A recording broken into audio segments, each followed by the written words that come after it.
but there's lots of links back to it. And what I found is that if we can shift and get you off these medications, not stop taking them, but get to where your body doesn't need them anymore, that's huge.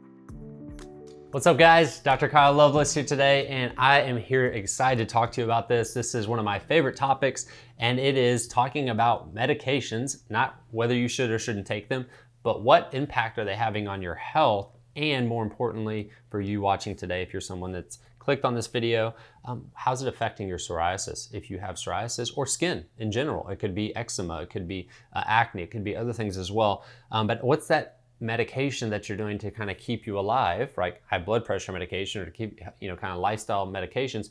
What's that doing to your skin, and is it causing the problem? I came across this, thought process just a bit ago, working with patients with psoriasis and realizing, that we seem like we're eating the right stuff, we're doing the right things. And then, they say, oh, well, I am taking these medications, right? They've watched these videos and they've implemented these things and they still aren't getting better. Maybe they got some results, but they're not getting better. And so they call me up and they get on my calendar and we talk. And come to find out, they're taking medications that are causing their psoriasis to get worse. And this is a real thing. There's a lot of studies on medications causing psoriasis to get worse. And it doesn't, not every time for every person does that medication cause it to get worse, but there's lots of links back to it. And so looking at this is the Psoriasis Foundation, National Psoriasis Foundation.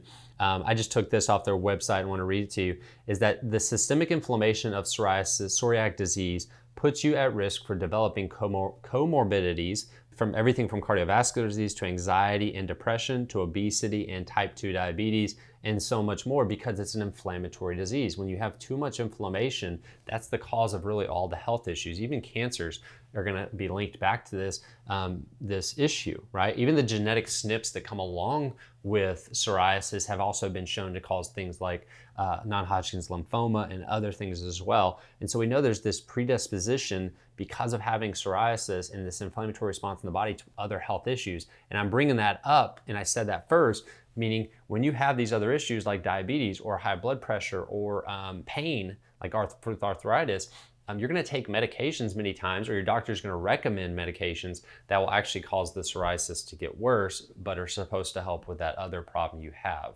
that came from your psoriasis. Kind of crazy, right? So I'm going to talk about that because it's real, right? And so the medications I want to go through today are the ones that I have found based on my research to have the biggest impact on psoriasis in terms of causing it to get worse, and some people even causing it to flare up. The first one I'm going to talk about is going to be probably the most controversial one, and it really doesn't have to be. I think the only reason it is because the culture around it has become so black and white, or so polarizing, I guess you would say, and that's vaccines. I think it's time to have a good conversation about vaccines, and not only their effectiveness and their safety of them. They always say vaccines are safe and effective. Unfortunately, there's never been studies on vaccine safety. Okay, they've actually proven that the NIH has never done the studies that they were supposed to do on the safety of those vaccines. And so if you take out the polarity of the vaccine and you say, okay, what is it? What's in it? How do those individual things and together affect the body? Well, then you're going to see real quickly that it is a recipe for an autoimmune response. You put in aluminum, you put in thimerosal, you put in formaldehyde, you put in glyphosates that are found in vaccines, you put in eggs, and then you put in peanut oil, and then you put in all these different, some natural and some concoctions. You put in fetal cells that are in these vaccines, because it's all created to create this immune response in the body. The whole point of a vaccine is to create antibodies, right? But the idea is that you're going to create antibodies to that virus that's in the vaccine so that you don't get the virus again. And that's honorable. The idea behind a vaccine, the concept behind it is honorable. The problem is it's not how the human body works. So when you inject something directly into the bloodstream, yeah, you're going to create an antibody response. And what they found is that just injecting the viral protein wasn't enough of an antibody response to give this person what they call immunity. Okay, and I'm not the idea of immunity to me isn't a health thing. That's a legal thing, right? That's like politics. You get immunity. Your body doesn't become immune to anything. Your body can be stronger and have a stronger defense system to certain things, but if your immune system breaks down, you're still those antibodies aren't gonna work anyways, right? Okay, so my point, where I'm going with this is, so they do that, so they had to add in adjuvants, right? And they're constantly studying these different adjuvants to make them safer, because Aluminum obviously is bad for humans, right? Mercury or thimerosal is clearly, those are the two most toxic things other than radiation. I think we all realize that that's probably a bad idea to put it directly in the bloodstream at any level, especially what's in a vaccine. So when they do this, it creates a massive immune response. That's the goal of putting that in there, and then your body creates antibodies, but it doesn't just create antibodies to that, it creates antibodies to other things in there like peanuts and eggs and other stuff, and that's where we get all these allergies. At the same time, it hyperdrives the immune response and creates an autoimmune, can create autoimmune disease down the line, especially if you're susceptible to them. So someone with psoriasis, there's a genetic SNP, there's a polymorphism to psoriasis, and so what that means is that you are more susceptible to it. And I've seen a massive increase since this most recent vaccine that's come out of patients coming in with autoimmune diseases. Psoriasis is one of them, but multiple different autoimmune diseases, or their psoriasis got way worse afterwards because it's, again, it goes back to the immune system. It's physiology, guys. It's not we don't have to debate this versus that or this club versus that club. Let's just look at the human body and how it works. And if you put these things in the body, it's going to create these problems, and for some people worse than others because genetics are different for different people, and they have a different bloodline, they have a different lifeline that they've grown up from, okay?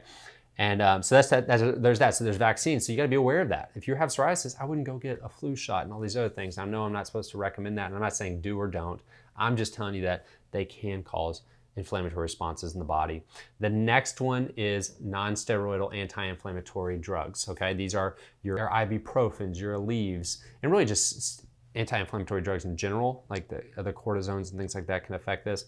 But non-steroidal anti-inflammatory drugs have actually been studies linking them to increase of psoriasis. Now, when patients come in with psoriasis, they typically are taking these meds for pain, right? Whether it's joint pain like psoriatic arthritis, or if it's just pain because the skin hurts, or if it's other health issues that you're taking for, maybe it's back pain or neck pain, but it can inflame it. And so the other thing about non-steroidal anti-inflammatory drugs that the FDA came out with, I think it was probably about 4 or 5 years ago now. I need to look up how long ago it was. I've been talking about it for a while now.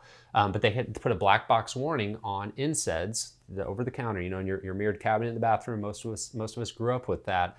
I know me personally, I used to take ibuprofen almost every day in college for bad reasons, but I still used to take it a lot.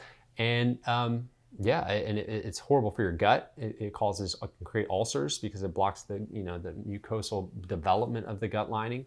And it's the black box warning, to get back to that, was saying that if you take ibuprofen within the month that you take ibuprofen, your chance of a heart attack goes up by 40%. Let me just say that again. Your chance of a heart attack goes up by 40% within the month of taking non-steroidal anti-inflammatory drugs. So you have psoriasis, you already got a lot of inflammation in the body. We're trying to take an approach of taking a medication that's going to block that inflammation, which means it's blocking the immune response, but it can actually lead to a heart attack, which psoriasis already increases the chances of having heart disease based on the studies. So we got NSAIDs, stay away from those. Withdrawal from corticosteroids. Many of you have experienced that. If you have psoriasis, you used corticosteroids for many years. I know I did. Luckily, I didn't have that withdrawal issue, but you can have a withdrawal and it can cause everything to get way worse when you try to come off of it. I've noticed that with patients listening to these videos and consulting with me one-on-one, that they follow the nutrition, they follow what I'm teaching them, and they come off the steroids, and it actually has this flare up because their body has to get detoxed and has to get used to not having it. So there's that. You also have TNF alpha inhibitors, which is going to be your more immune system medications. Same with interferons. These are your immune factors that they give. Maybe some with psoriasis, but for usually cancers and other immune issues. Blood pressure medications, that's a big one. I would say majority of people over 40 that have psoriasis, and a lot of times will have blood pressure issues, and they're taking blood pressure meds, specifically the ones that have shown to be the worst are the beta blockers. And they haven't figured out exactly why, but I've done some research on that to find out the pathways that are causing that. They have some ideas, but ultimately it's creating major flare-ups for a lot of people. So if you're getting flare-ups, it could be your blood pressure med. Now, I'm not saying stop taking your blood pressure medication, but let's find out how to get your blood pressure back to a good, healthy place naturally, so you don't have to take the blood pressure meds anymore. Anti-infection medications like hydrochloroquine, that was a big popular one through the last 4 or 5 years. you know, these are anti-parasitic meds like that, like plaquenil and quinacrine, and then hydrochloroquine is another one, okay? And finally, the next two are the ones that are hardest, I think. I think they're even harder than blood pressure meds, because blood pressure, if you do the right things, typically you can get off your blood pressure meds because your blood pressure will be normal. However, the other two are things like lithium and other antidepressants. And these are things that are very addictive. They're very, they become something that your body, you feel like you need.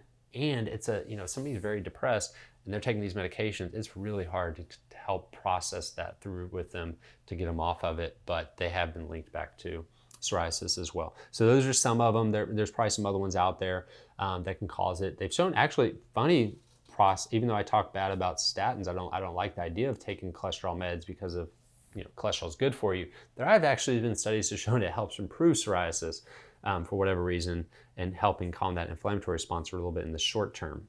Okay, I'm not saying go take a statin for your psoriasis, but I'll at least give them that.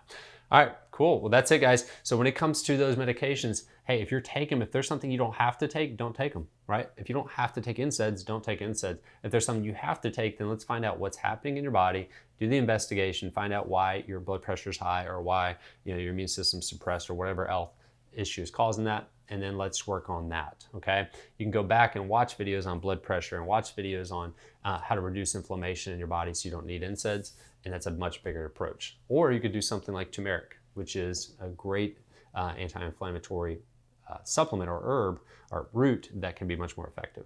Okay? All right, guys, make sure you share these videos. Hey, if you want to be a part of the psoriasis blueprint, it's a 5-day blueprint that we're putting out on how do you starting point of how do you get rid of psoriasis and get your body back in a good place. We do a 5-day email process. Go to the links below, you click on that, that's free. We give that to you. If any supplements or anything you hear me talk about, we actually have the ability to get that at 20% off for you guys. So we have a full Scripts account. If you go into the links there, you can also go to our shop, and you can, any supplements that I recommend are on there. You click on it, you get your full Scripts account, and that gives you 20% off of pretty much any supplement you ever want to buy, because most of them are on there, but you can specifically get the ones I talk about, and that's kind of our gift to you. Cool? All right, guys, y'all have an awesome day, and we'll talk to you next time.